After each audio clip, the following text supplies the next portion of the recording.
ஓம் நமோ பகவதே ஸ்ரீ அரவிந்தாய. அன்பர்கள் அனைவருக்கும் இனிய வணக்கங்களை அன்போடு தெரிவித்துக் கொள்கிறோம். மீண்டும் ஒரு அற்புதமான ஒரு பதிவில் உங்களை எல்லாம் சந்திப்பதில் மிகுந்த மகிழ்ச்சி. சாந்தி சாந்தி சாந்தி, அமைதி சாந்தி. இந்த சாந்தின்றத பத்தி, இந்த சாந்தியும் அமைதியும் ஒன்றோடு ஒன்று நெருங்கிய தொடர்பு உண்டு. எல்லாருக்கும் சாந்தி வேணும்னு நாம நினைக்கிறோம். ஆனால் ஸ்ரீ அன்னை என்ன சொல்கிறார்? அந்த சாந்தியும் அந்த அமைதியும் நமக்குள் நிரந்தரமாக எப்படி நாம் அதை வைத்துக் கொள்ள வேண்டும் என்பதை பற்றி ஒரு சாதகர் கேட்கிறார். அதற்கு ஸ்ரீ அன்னை அற்புதமாக கொடுத்த பதிலைத்தான் இந்த பதிவில் பார்க்க இருக்கிறோம். ஒரு சாதகர் கேட்கிறார், மனதில் நிலைத்த சாந்தியையும் மோனத்தையும் நிலைநாட்டுவது எப்படி அன்னையே என்று கேட்கிறார். அதற்கு ஸ்ரீ அன்னை சிரித்து கொண்டே சொல்கிறார், முதலாவதாக நீ அதை விரும்ப வேண்டும். எதை? சாந்தியையும் மோனத்தையும் நீ விரும்ப வேண்டுமா? இரண்டாவது, அதற்காக நீ முயற்சி செய்ய வேண்டும். விடாமுயற்சியுடன் முயல வேண்டும். இதுதான் மதர் சொல்ற ஃபர்ஸ்ட் பாயிண்ட். இரண்டாவது, முதலில் அமைதியாக உட்கார். அதன் பின்பு 50 விஷயங்களை பற்றி நீ சிந்திக்காமல் உன்னுள் இவ்வாறு சொல்ல தொடங்க வேண்டுமா? எப்படி? சாந்தி சாந்தி சாந்தி சாந்தி சாந்தி அமைதி சாந்தி. சாந்தியையும் அமைதியையும் கற்பனை செய்து கொள்ள வேண்டுமாம். சாந்திக்காக நாம் அனைவரும் ஆர்வமுற வேண்டுமாம். அது வர வேண்டும் என்று நாம் கேட்க வேண்டுமா? சாந்தி சாந்தி அமைதி. பிறகு ஏதாவது வந்து உன்னை தொட்டு செயல்படும் போது அமைதியாக இவ்வாறு நீ சொல்ல வேண்டும். எப்படி? சாந்தி சாந்தி சாந்தி. சிந்தனைகளை கவனிக்காதே, அவற்றிற்கு நீ காது கொடுக்காதே. தெரிகிறதா?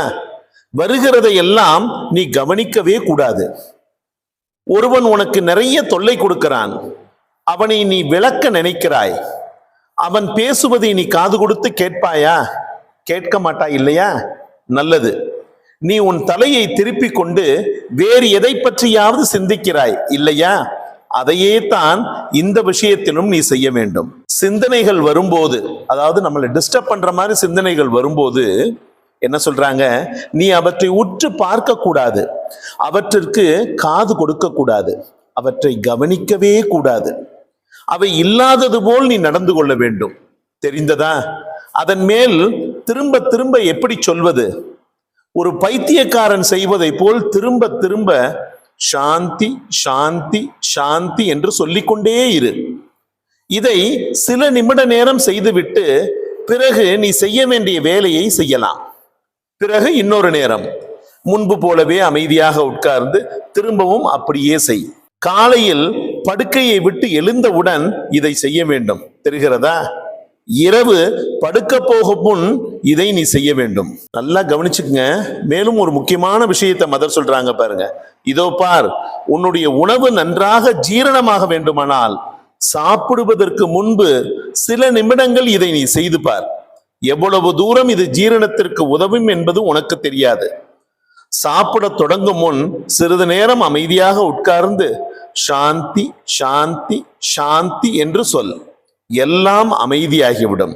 ஸ்ரீ அன்னை தமது இரு கைகளை அகலமாக விரித்து காட்டுகிறார். அதன் பின்பு நீ சாப்பிடு. ஆனா நம்ம அப்படிலாம் அப்படியே சாப்பிட்றோம், வேக வேகமா சாப்பிட்டுட்டு வேகமா போறோம். ஆனால் அப்படி அல்ல. இப்படி செய்து பாருங்க, எந்த அளவுக்கு உங்களுக்கு ஜீரணத்திற்கு உதவுகிறது என்று ஸ்ரீ அன்னை சொல்கிறார். இப்படி நீ சரியாக பழக்கப்படுத்தி கொண்டால் சிறிது காலத்திற்கு பின் நீ என்ன பேசிக் கொண்டிருந்தாலும், நீ என்ன செய்து கொண்டிருந்தாலும் சாந்தி சாந்தி சாந்தி என்பது உன்னுள்ளே தொடர்ந்து கொண்டே இருக்கும். எல்லாம் இங்கே நின்றுவிடும், இங்கே நுழையாது என்று ஸ்ரீ அன்னை நெற்றிக்கு முன் சைகை காட்டுகிறார். அதன் பின்பு சில ஆண்டுகள் சென்ற பின் நீ எப்பொழுதும் பூர்ண சாந்தியுடனேயே இருப்பாய். இது நிச்சயமான ஒரு விஷயம். ஆனால் தொடக்கத்தில் 2 அல்லது 3 நிமிடங்கள் செய்தால் போதும். மிகச்சிறிய தொடக்கம்தான் இது, மிகவும் எளிது.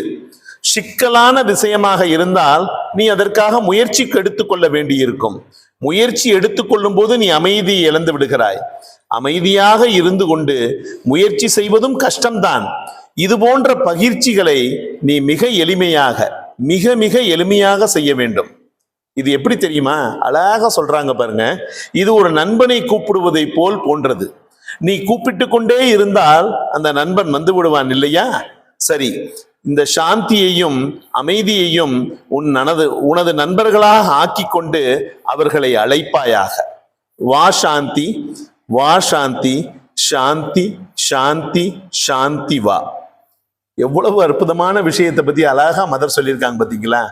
இவ்வாறு நாம் செய்து ஒரு சிறு சிறு பழக்கத்தை தினசரியோ அல்லது ஒவ்வொரு நாளும் இதை நாம் செய்து வந்தால் ஒரு மிகப்பெரிய ஒரு மாற்றத்தை, நமக்குள் ஒரு ஏற்படக்கூடிய ஒரு மாற்றத்தை நல்லா உணரலாம். வீட்லயே நம்மளை பார்த்தோன்னு சொல்லுவாங்க, என்னடா அப்படியே பீஸ்ஃபுல்லா தெரியுறியே அப்படின்னு சொல்லக்கூடிய அளவுக்கு இந்த பயிற்சி உதவுமா. இது ஆசிரம சாதகர் ஒருவரை செய்து பார்த்து அதை பார்த்து உணர்ந்து அதை ஒரு சாதகர் மிக அழகாக சொல்லியிருக்கிறார். ஆக நாமும் இந்த சாந்தியை சொல்லி ஒரு பயிற்சியாக எடுத்துக்கொண்டு பரிபூர்ண சாந்தியோடு இருப்போமாக. மிக அற்புதமான இந்த ஒரு சிறு பயிற்சியை தினசரி செய்து அதை நமது வாழ்விலும் ஏற்படுத்தி மற்றவருடைய வாழ்விலும் அவர்களுக்கு வழிகாட்டுவோமாக.